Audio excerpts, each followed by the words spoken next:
100 वर्षाची गुलामी आणि त्या गुलामीतून मिळालेलं अज्ञान, अंधकार आणि रूढी परंपरा, ज्या रूढी परंपरामध्ये माणूसच माणसाला माणूस म्हणून जगण्याचा अधिकार त्या ठिकाणी रोखत होता किंवा थांबवत होता. तर अशा वातावरणामध्ये समाजाचा उद्धार व्हावा, समाजाचा विकास व्हावा, समाजामध्ये ज्ञान समाजाला प्राप्त व्हावं, यासाठी म्हणून ज्यांनी ज्यांनी झगडा केला, समाजाच्या विरोधात जाऊन चांगल्या गोष्टींचा स्वीकार करण्यासाठी समाजाला भाग पाडलं, असा एक खूप मोठा या ठिकाणी जो क्रांतीचा किंवा परिवर्तनाचा लढा ज्यांनी लढला ते म्हणजे महात्मा ज्योतिराव फुले.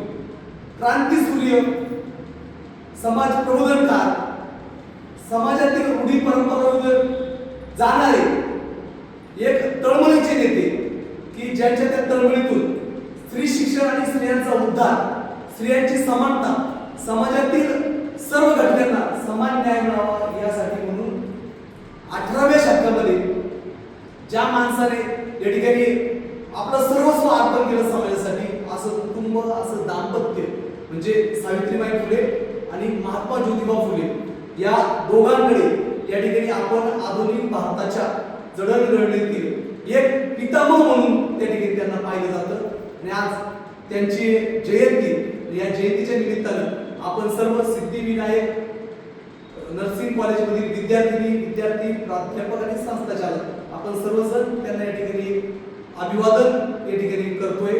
हे करत असताना आपण सर्व मुली, मी सर्वांना म्हणजे या ठिकाणी सांगू इच्छितो की तुमच्या माझ्यासारख्या माणसाच्या आयुष्यामध्ये शिक्षण नावाचा किंवा शिक्षणाचा प्रवाह निर्माण झाला, विचार करण्याची बुद्धिमत्ता आली, किंवा आज आपण शहरी भागामध्ये समानतेच्या या ठिकाणी बाता करतोय, आपण विकास किंवा या ठिकाणी सर्व ठिकाणी आपलं स्वतःचं मत मांडतोय, आपल्याला स्वातंत्र्य आहे, आपण समतेच्या माध्यमातून चालतोय, आपण बंधुता या ठिकाणी एकमेकांविषयी जोपासतोय. ते सर्व होत असताना आधुनिक भारताकडे आपण बघत असताना महात्मा ज्योतिराव फुले यांचं कार्य या ठिकाणी सगळ्यात महत्त्वाचं आणि मोठं कार्य आहे. डॉक्टर बाबासाहेब आंबेडकरांनी महात्मा ज्योतिराव फुले या ठिकाणी गुरु मानलं आणि गुरु शिष्याच्या या जोडीने या आधुनिक भारताला एक मोठं वळण दिलं. छत्रपती शिवाजी महाराजांनी जे रयतेचं राज्य केलं, छत्रपती शिवाजी महाराजांच्या रयतेच्या राज्यामध्ये ज्या पद्धतीने प्रजेला हक्क होते, प्रजेसाठी ते राज्य निर्माण झालं होतं, तीच प्रेरणा महात्मा ज्योतिराव फुलेंनी या ठिकाणी घेतली. आणि आज आपण ज्या आधुनिक भारताचे नागरिक म्हणून वावरतोय, आधुनिक भारताच्या जडणघडणीमध्ये आपण शिक्षण घेऊन या ठिकाणी आपला स्वतःचा विकास साधतोय.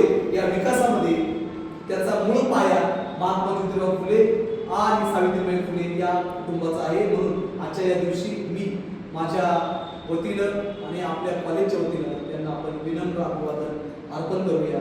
जय हिंद, जय महाराष्ट्र.